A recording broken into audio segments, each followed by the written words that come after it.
सामने हो गया ये भाईजान। ये देखो छोटे से बच्चे ने बैग लेके गया और ਇਹਦੇ ਚ ਨਿਕਲਿਆ ਇਹਦਾ ਮਾਮੂ ਤੇ ਮਾਮੂ ਦਾ ਨਾਮ ਨਿਕਲਿਆ ਭਨੇਵਾ। ਭਨੇਵੇਂ ਦਾ ਨਾਮ ਨਿਕਲਿਆ ਨਿੱਕੀ ਜੀ ਭਾਂਜੀ।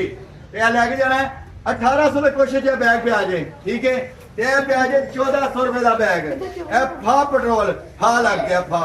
ਇਹਦੇ ਵਿੱਚ ਕੁਛ ਨਹੀਂ ਨਿਕਲਿਆ। ਇੱਕ ਬੰਦੇ ਦਾ ਸੋਨਾ ਨਿਕਲਿਆ ਜੇ ਸਾਡੇ ਮਰੂਦਾ ਦੀ ਪਿੱਛੇ ਮੋਟਰਸਾਈਕਲ ਨਿਕਲਿਆ ਹੈ। इधर आना हीरो, इधर आना देना बैग बैग लेना। इधर आजा इधर आजा आजा मैं फिर ऐसे करके तेरे फड़ लेना फिर ब्रश ला कैसा लगा ये बैग। शुले जाना एक ब्रश ला के तेरे दंदा ला शुले पाओ ना शुले जाइए ਇੱਥੇ ਪਾਓ। ਉਹ ਜੂਨ ਜੋ ਵੀ ਉਹ ਮਾਂ ਨੂੰ ਘਰ ਵੀ ਜ਼ਲੀਲ ਕਰਦੇ ਹੋ ਬਾਹਰ ਵੀ ਤੰਗ ਕਰਦੇ ਹੋ ਕਿਤੇ ਮਾਮਾ ਨੂੰ ਫੋਨ ਨਾ ਲੈ ਦੇ। ਸ਼ੁਲੇ ਚੱਲਾ ਕਹਿ ਦੇ ਇੱਕ ਵਾਰੀ ਉਹ ਕੈਮਰੇ 'ਚ ਕਿਹਾ ਸ਼ੁਲੇ ਚੱਲਾ। इंग्लिश गोइंग टू स्कूल है खैर जाके अरे यार डाल है एक बुला वाला मतलब तू हाथ मार के तो ठंड लग रही है मौसम इधर ए एक बुला है।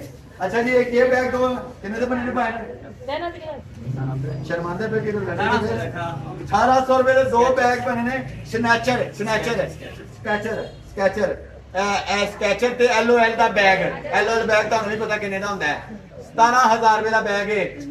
मैंने नेट से देखा था नेट पे आहो पैंट पे पैगाम देना हो बेटे। बड़े जबरदस्त बैग हैं ओरिजिनल और ब्रांडेड बैग हैं इनके पास। ये स्केचेस का बैग है। ये मिनिमम मेरे ख्याल 10,000 का होगा। पैंट झूठ नहीं बोलते थे। हेलो लाल सी करे